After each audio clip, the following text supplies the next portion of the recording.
Good morning students. आज मैं इस चैनल के माध्यम से फिर आप सबके समक्ष आया हूँ क्लास 10th का इंग्लिश ए का मॉडल टेस्ट पेपर लेके, और इसके सॉल्यूशन के साथ साथ मैं आपको एग्ज़ाम कैसे अटेन करें, क्या टेक्निक है वो भी बताता जाऊँगा। तो मेन फोकस आंसर के ऊपर होगा और टेक्निक पे भी देखेंगे। तो जैसा कि आप जानते हैं फुल मार्क्स 40 है, टाइम 1.5 आवर रहेगा। और शुरुआत में हमारे सामने होगा section A, reading section 10 marks का। तो इस 10 मार्क्स के सेक्शन में आप जैसा देख सकते हैं कि क्वेश्चंस कम्प्रीहेंशन के फॉर्म में है, और कम्प्रीहेंशन बहुत छोटा सा कम्प्रीहेंशन है जो यहाँ पे शुरू होता है और आके यहाँ पे समाप्त हो जाता है। अब इस कम्प्रीहेंशन का क्वेश्चंस हमारे सामने है। पहला क्वेश्चन है what has made education a joke. तो आंसर लिखते समय हम ध्यान देंगे कि हमारा आंसर एक कंप्लीट सेंटेंस हो तो बहुत अच्छा, जैसे mass copying has made education a joke. Second question है what are the causes of mass copying. किस कारण से लोग बहुत पैमाने पे एग्ज़ाम में चीटिंग करते हैं। तो आंसर है the lengthy courses of study and the system of annual examination. कि कोर्स बहुत ही लेंथी है और एग्ज़ाम जो एनुअल होता है, मतलब एक साथ सारा सिलेबस पढ़ना पड़ता है, इसलिए ज़्यादा चीटिंग करते हैं बच्चे। तीसरा है how should the result of a student be determined. कि स्टूडेंट का रिज़ल्ट क्या एक साल के परीक्षा पर निर्धारित होना चाहिए। तो आंसर अंदर जो हमें कंप्रीहेंशन में पता चलता है वो ये है his performance round the year. कि नहीं, पूरा परफॉर्मेंस साल भर उसने कैसा दिया है, इस बात से डिसाइड होना चाहिए उसका रिज़ल्ट। आगे according to the passage what qualities are required of a teacher. इस पैसेज के हिसाब से एक शिक्षक में क्या क्या क्वालिटी होनी चाहिए आज के दौर में। आंसर है he must be brave and impartial. कि वो ब्रेव हो और इम्पार्शियल हो, कि वो अपना डिसीजन नए तरीके से ले सके बिना किसी भेदभाव के। अगला है क्वेश्चन नंबर 5, बहुत ही आसान। Complete the sentence. How is it possible for any human being dash dot. तो ये डैश का आंसर हमें इस पैराग्राफ में मिल जा रहा है, जो फर्स्ट पैराग्राफ हम लोगों ने देखा था। तो यहाँ से आप आंसर्स ढूंढते हैं और जैसा सेंटेंस है वैसा ही रख देते हैं। दूसरा क्वेश्चन भी है mass copying in the exam dash full stop. तो ये उदाहरण फिर से आप यहाँ देख लीजिए, पहला ही सेंटेंस है mass copying in the examination has reduced education to a joke. मतलब चीटिंग ने शिक्षा को एक मजाक बना के रख दिया है।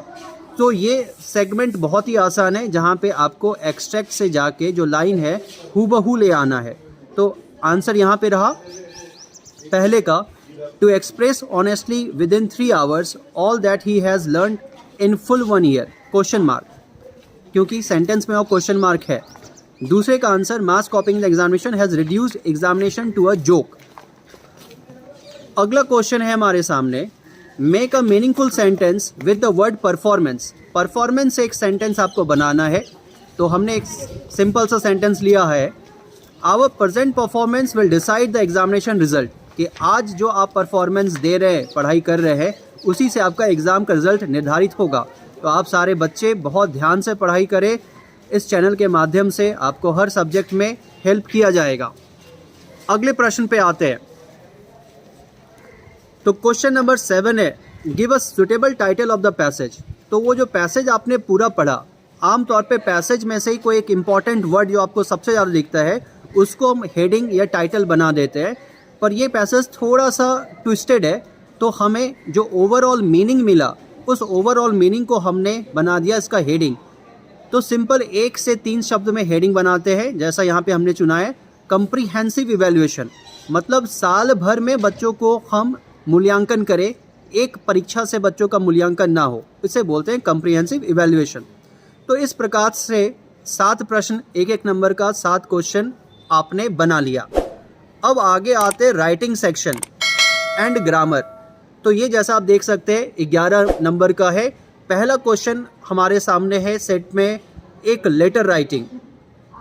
तो क्वेश्चन देखते हैं write a letter to your younger brother advising him to study hard and avoid bad company. अपने छोटे भाई को लेटर लिखना है। तो हमें पता है अगर हम अपने भाई को, दोस्त को, पिता को लेटर लिखते हैं तो ये हो जाता है इनफॉर्मल लेटर, और अगर किसी ऑफिस में लेटर लिखते हैं तो होता है फॉर्मल लेटर। दोनों में एक स्ट्रक्चर का फ़र्क क्या है कि जब भी हम ऑफिशियल लेटर लिखते हैं तो वहाँ पे दो एड्रेस होता है, एक सेंडर्स का और दूसरा रिसीवर का। पर इनफॉर्मल लेटर में एक ही एड्रेस रहता है, और आप कोई भी एड्रेस वहाँ पे इमेजिन करके लिखो वो सही है। तो जैसा मैंने यहाँ पे लिया है, पहले address Ashok Nagar, road number 4, Ranchi 2। उसके बाद आता है जगह डेट का। डेट में सारे बच्चे आप ध्यान देंगे, कभी भी राइटिंग सेक्शन में फॉर्मेट यही होगा, पहले महीने का नाम, फिर तारीख, फिर कॉमा, फिर वर्ष। इसके बाद कोई मार्क नहीं होगा, फुल स्टॉप या कॉमा कुछ भी नहीं होगा। अब सबसे पहले हम उनको रेफ़र करेंगे जिसको लेटर लिख रहे हैं। कंटेंट आपके नज़रों के सामने है पूरा का पूरा, आप स्क्रीनशॉट भी ले सकते हैं या पीडीएफ आपको टेलीग्राम के माध्यम से भी उपलब्ध कराया जाएगा। Dear Manoj, hope you are doing good in your studies. क्योंकि पढ़ाई लिखाई का मामला है और आपका छोटा भाई, तो आप वहाँ पे बता रहे हैं कि उम्मीद करता हूँ कि तुम पढ़ाई में अच्छा कर रहे हो। As this examination time I thought to write to you. क्योंकि एक परीक्षा का समय है तो मैंने सोचा बड़े भाई के तौर पे मैं तुम्हें खत लिखूं। You know it very well that our father has sacrificed a lot to make us study. तो यहाँ पे कहा गया है कि हमें पता है कि हमारे माता पिता ने हमारे लिए बहुत बलिदान दिया है पढ़ाई के लिए। तो इस जगह पे हम अस का यूज़ करेंगे, us study, and it is our prime duty to study honestly. और ये हमारा जिम्मेवारी है कि बहुत ईमानदारी से पढ़ाई करें। Nowadays there are various distractions in the life of a student. और छोटे भाई को समझा रहे हैं कि आजकल के दौर में बहुत कुछ भटकाव के लिए, डिस्ट्रैक्शंस मतलब भटकाव, and I want you to stay away from any distractions like mobile phones और इवन बैड कंपनी। और मैं चाहता हूँ कि तुम हर तरह के डिस्ट्रैक्शन से दूर रहो, चाहे वो मोबाइल फ़ोन है या फिर बुरी संगत। This time is very precious. ये जो समय है बहुत अनमोल है। You must devote all your time and energy in learning your lessons. तुम्हें अपना पूरा समय और पूरा ध्यान पढ़ने में लगाना चाहिए। And practising model papers of the examination. और अंत समय में एग्ज़ाम का मॉडल पेपर्स भी बनाना चाहिए, जैसा हम आपको मदद कर रहे हैं बताने का इस चैनल के माध्यम से। मॉडल पेपर्स आप ज़्यादा से ज़्यादा ज़रूर सॉल्व करें सिलेबस कंप्लीट करने के बाद। And most importantly stay in touch with your teacher. और सबसे ज़रूरी है कि अपने शिक्षक से आप संपर्क में ज़रूर रहें, क्योंकि बिना गुरु का ज्ञान नहीं होता। And your friends who are good at studies. और अपने दोस्तों से भी संपर्क में रहें जो पढ़ाई में अच्छे हैं। You must think of your parents. तुम्हें अपने माता पिता का ख्याल रखना चाहिए।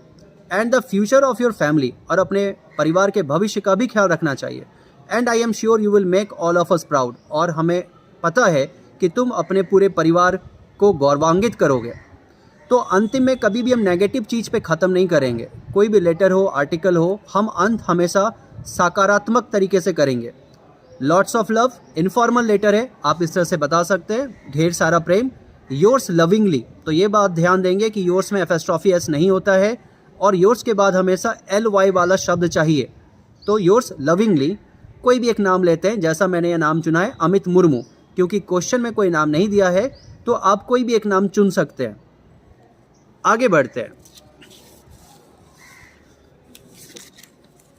क्वेश्चन नंबर 9 में है, यहाँ पे देखते हैं कि 3 × 2 6 मार्क्स। और इसमें कहा गया है क्वेश्चन नंबर 11 इज़ कंपलसरी। मतलब ग्रामर का एक क्वेश्चन होगा आपके सामने, वो कंपलसरी है।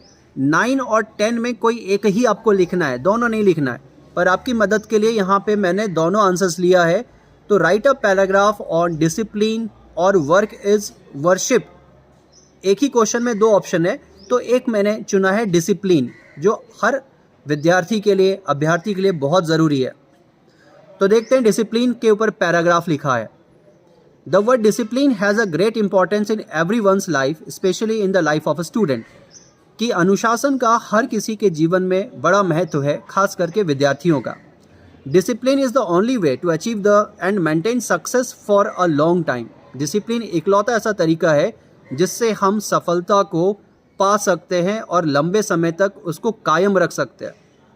It records a proper routine in our life, a strong determination to act upon in the prescribed time in spite of different difficult situations in our life। तो यहाँ पे बताया गया है कि हमारे लाइफ में बहुत सारे डिफ़िकल्ट सिचुएशंस आ सकता है, लेकिन फिर भी डिसिप्लिन हमें बांध के रखती है।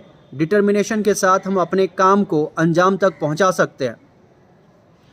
It challenges our dedication, skills and enthusiasm. और अगर हम अपने आप को अनुशासन में बांधते हैं तो ये हमारा डेडिकेशन, हमारा कौशल और हमारे उत्साह का परीक्षा लेते रहता है, जो हमारे लिए बहुत ज़रूरी है। हमारे पर्सनालिटी डेवलपमेंट के लिए ज़रूरी है कि हम अपनी परीक्षा लेते रहें। The almighty God may gift a person talent, कि भगवान जन्म के साथ हमें टैलेंट दे सकता है from his birth, but without discipline in his life the talent gets wasted. लेकिन अगर जीवन में अनुशासन नहीं है तो चाहे हम कितने भी टैलेंटेड क्यों ना हो, हमारा टैलेंट बेकार हो जाता है।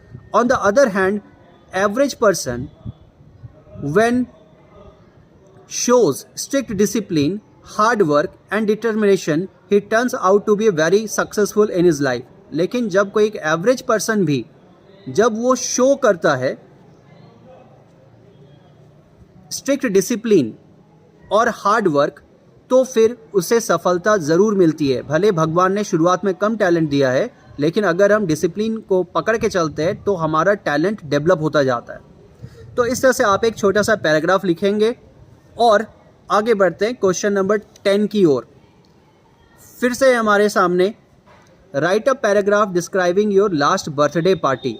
एक पैराग्राफ लिखना है लास्ट बर्थडे पार्टी में। तो प्यारे बच्चों, आपको मैंने बताया 9 और 10 में एक ही लिखना है। तो 9 क्योंकि हम लोग बता चुके हैं, 10th आपके सामने, आप स्क्रीनशॉट ले ले।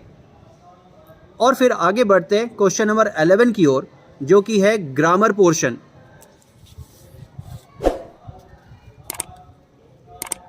तो यहाँ आप देख सकते हैं ग्रामर में फिल इन द ब्लैंक्स दिया हुआ है।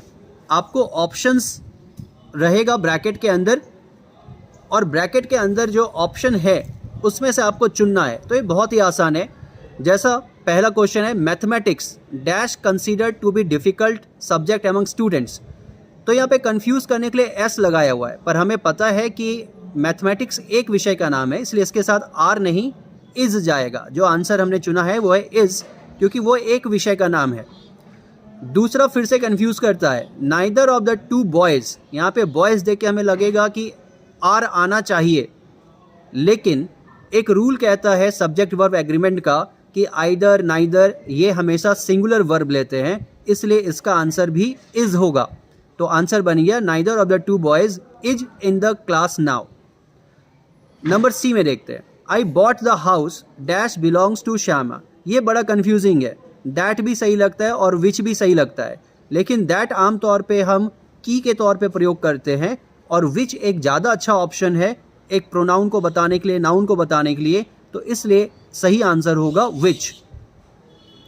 तो ग्रामर के बाद अब आगे हम बढ़ते हैं सेक्शन सी में, लिटरेचर में। तो आप जैसा देख सकते हैं कि ये 19 मार्क्स का है, और आपको पहले प्रश्न में से किसी 3 का आंसर करना है। 3 × 3 = 9 मार्क्स।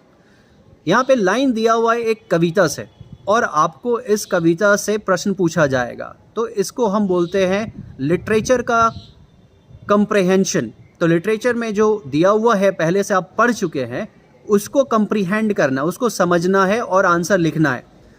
तो लाइन पढ़ने के बाद पहला प्रश्न हम देखते हैं,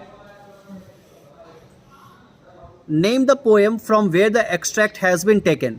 तो बच्चों, अगर आपने लाइन बाय लाइन पढ़ा है सारा पोएम, तो आपको पता है कि ये लाइन है कविता द ट्रीज से।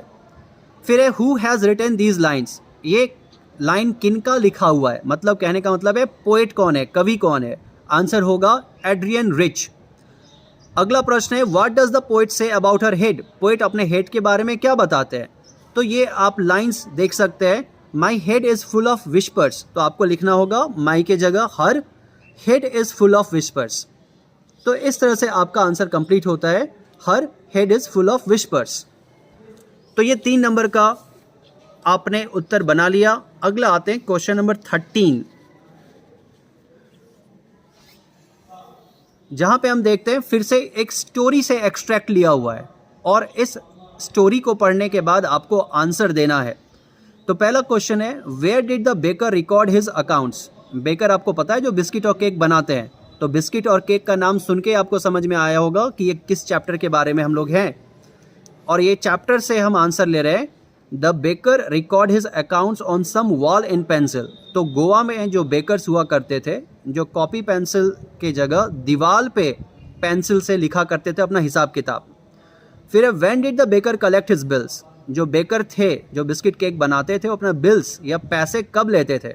आंसर है the baker collects his bills at the end of the month. महीने के अंत में वो लेते थे, जैसा यहाँ पहली लाइन में आप देख सकते हैं, bills at the end of the month. तो ये बहुत ही आसान है, आपको आधा आंसर मिल जाएगा एक्सट्रैक्ट से और आधा आपको थोड़ा सोच के बनाना पड़ेगा जो आपने पढ़ा है। नेक्स्ट वर्ड है, which word in the extract is a synonym of business. तो सिनोनिम मतलब आप याद रखिएगा समानार्थक शब्द जिसका एक ही अर्थ हो, और इसका उल्टा होता है एंटोनिम्स, विपरीतार्थक शब्द मतलब विपरीत शब्द।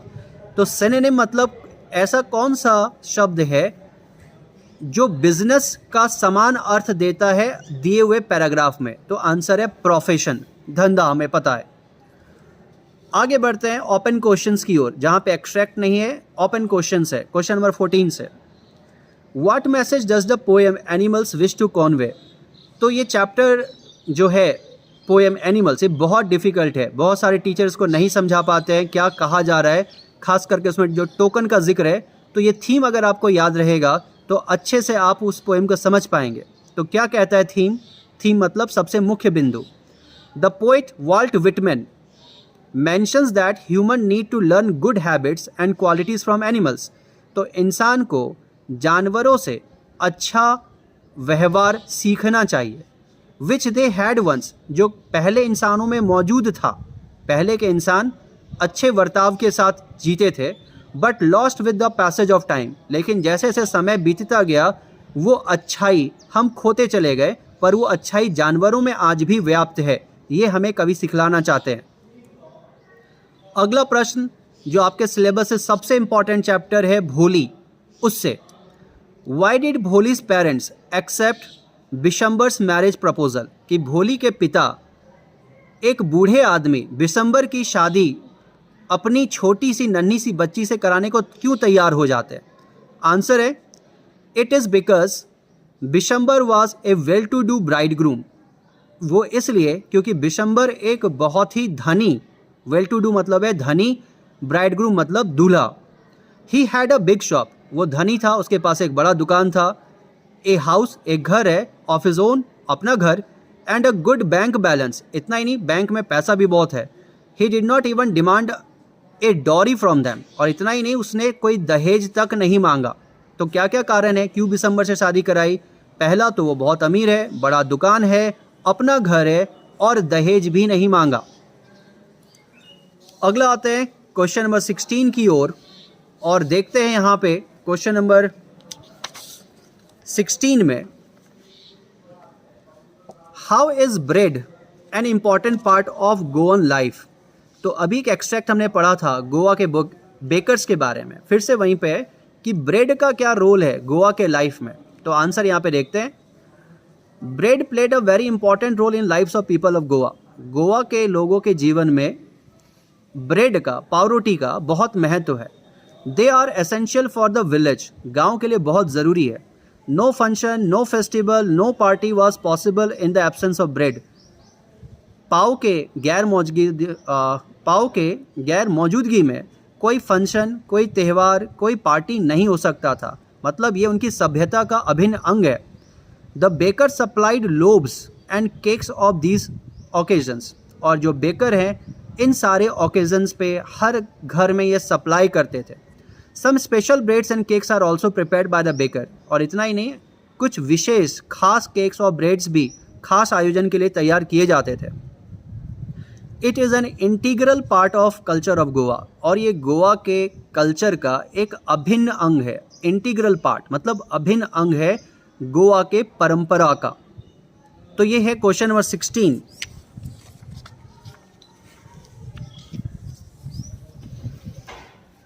नेक्स्ट आते हैं, अगला क्वेश्चन नंबर 17 में आते हैं। लॉन्ग क्वेश्चन है, give a character sketch of ऑसिबल। तो ऑसिबल का कैरेक्टर स्केच यहाँ पे पूछा गया है। तो एक बात हम ध्यान देंगे, जब भी कैरेक्टर स्केच बनाए तो एडजेक्टिव का ज़्यादा से ज़्यादा यूज़ करेंगे। उस कैरेक्टर के लिए कम से कम 4-5 एडजेक्टिव ज़रूर दिखने चाहिए, तो कैरेक्टर स्केच अच्छा बनता है। तो देखते हैं ऑसिबल के बारे में। ऑसिबल was a smart and intelligent secret agent. तो वो एक सीक्रेट एजेंट थे, जासूस थे, पहला चीज़ ये बताया। He looked very fat and sloppy, वो बहुत ही मोटा और भद्दा दिखता था। But he was a very talented person.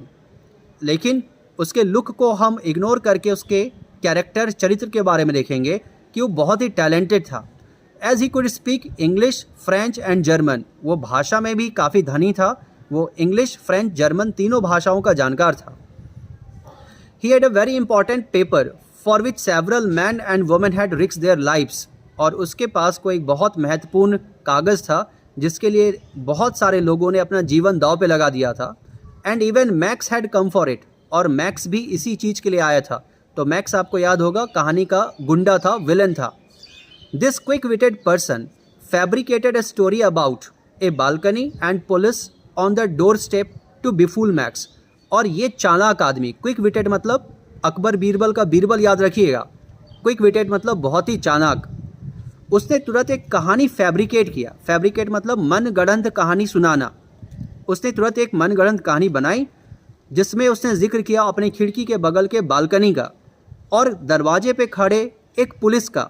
दरवाजे पे कोई ठकठका रहा था, हमें पता है वो पुलिस नहीं था, पर इसने बताया कि वहाँ पुलिस है।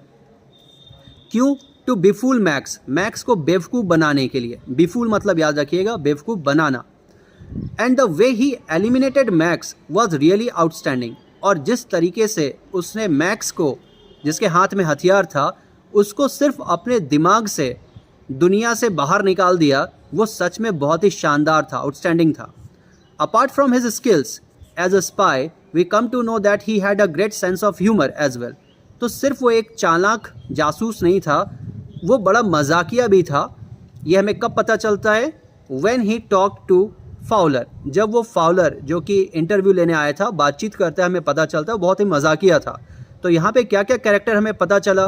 वो स्मार्ट था, वो इंटेलिजेंट था, वो फैट था, वो स्लॉपी था, वो टैलेंटेड था, और साथ में देखते हैं कि वो किस तरीके से अपने बुद्धि से, अपने स्किल्स से उस दुश्मन को जिसके हाथ में हथियार था वहाँ से बाहर कर देता है। अगला आते हैं प्रश्न number 18। Whom did Horace Danby meet at Shotover Grange? How did the meeting affect his plans? तो याद दिला दे, ये सारे लॉन्ग क्वेश्चन है तो थोड़ा लंबा होगा आंसर।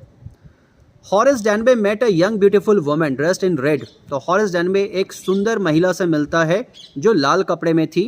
एट द शॉटओवर ग्रैंज, तो शॉटओवर ग्रैंज अगर आपको याद नहीं है तो याद दिला दे, ये इस घर का नाम था। She pretended to be the house owner's wife, और प्रिटेंड मतलब होता है बहाना करना। वो ऐसा दिखाती है कि वो उस घर के मालिक की पत्नी है। And when she appeared suddenly in front of Horace he got scared. और जब घर की मालकिन एक चोर हॉरेस डैनबे के सामने अचानक से आती है तो हॉरेस डैनबे जाहिर सी बात है डर जाता है। क्वेश्चन का अगला हिस्सा था how did the meeting affect his plans. तो हॉरेस डैनबे का जो प्लान था चोरी करने का, इस मीटिंग के कारण कैसे प्लान में क्या प्रभाव पड़ा? The meeting had a very bad affect on his plan. तो आंसर आता है कि मीटिंग का बड़ा बुरा प्रभाव पड़ा उसके प्लान पे। As the cunning lady fabricated story about a necklace. तो ये कनिंग लेडी, कनिंग मतलब चालाक, लोमड़ी जैसा चालाक, उसने फिर से एक कहानी फैब्रिकेट किया। तो फैब्रिकेट वर्ड ऊपर भी आपको मिला था जिसका मतलब है मन गढ़ंत कहानी बनाना। वो स्टोरी बनाती है, fabricated story about a necklace and made Horace Danby break the shelf. और वो उसको फुसला लेती है कि हॉरेस डैनबे वो अलमारी खोल दे। And later we find Horace Danby was sent to jail. और इस कारण से बाद में अंत में हम लोग देखते हैं हॉरेस डैनबे जेल पहुंच गया है। एज इन हिज केयरलेसनेस, क्योंकि अपने केयरलेसनेस में ही left fingerprint at the crime spot.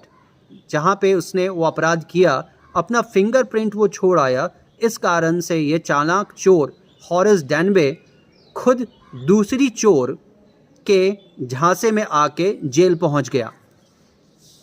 और आखिरी प्रश्न पे आते हैं, why does Valli refuse to look out of the window on her way back. कि वाली बस पे घूमने गई थी शहर, पैसा जमा किया था बहुत दिनों में अपना शौक़ पूरा करने के लिए, जाते वक्त बहुत प्रसन्नचित्त थी लेकिन आते वक्त बहुत ही दुखी थी, उदास थी, क्यों? तो देखते हैं यहाँ पे आंसर है, वाली was a sensitive girl.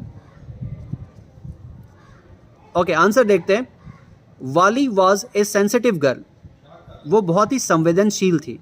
When she came out of her house all alone in the bus, she had expected to witness joy and adventure in the beginning. It was well all good for her. तो जब वो बाहर निकली थी तो उसने उम्मीद किया था कि आज उसका दिन बहुत ही एडवेंचरस होगा, बहुत ही मज़ेदार होगा, उसे बहुत ही खुशी मिलेगी, बहुत ही जॉय मिलेगा। तो शुरू में सब कुछ ठीक था, it was all good for her, but when she heard loud noise, लेकिन अचानक जब उसको बस से ज़ोरदार आवाज़ सुनाई देती है, बस के बाहर देखती है, and looked outside, the cow had met an accident, कि एक गाय का दुर्घटना हो गया, ब्रोक हर हार्ट, और इस एक्सीडेंट ने उसका दिल तोड़ दिया। The image of the dead cow had dampened her enthusiasm, और उस मरी हुई गाय को देख के उसका पूरा उत्साह खत्म हो गया, वो दुखी हो गई। The memory of a lovable creature return repeatedly to her mind, और वो प्यारी गाय का इमेज बार बार उसके दिमाग में आ रहा था। She refuse to look out of the window on her way back, और इसलिए वो अब खिड़की के बाहर नहीं देख रही थी क्योंकि बार बार उसको उस गाय का चेहरा याद आ जा रहा था जो अब रोड पे मर चुकी है। तो इस तरह से प्यारे बच्चों आप देखें कि शॉर्ट में पॉइंट्स में रहते हुए हम आंसर करते हैं, लेकिन सेंटेंस कंप्लीट होना चाहिए, और इस तरह से आप सारे क्वेश्चन का आंसर्स करते जाएंगे। और बार बार मैं आपको याद दिलाऊं कि हर क्वेश्चन का आंसर ज़रूर करिए, तभी आपको अच्छा मार्क्स मिलेगा। और इस चैनल के माध्यम से आगे भी आपको सेकंड सेट बहुत जल्द उपलब्ध कराया जाएगा। Thank you very much, have a nice day.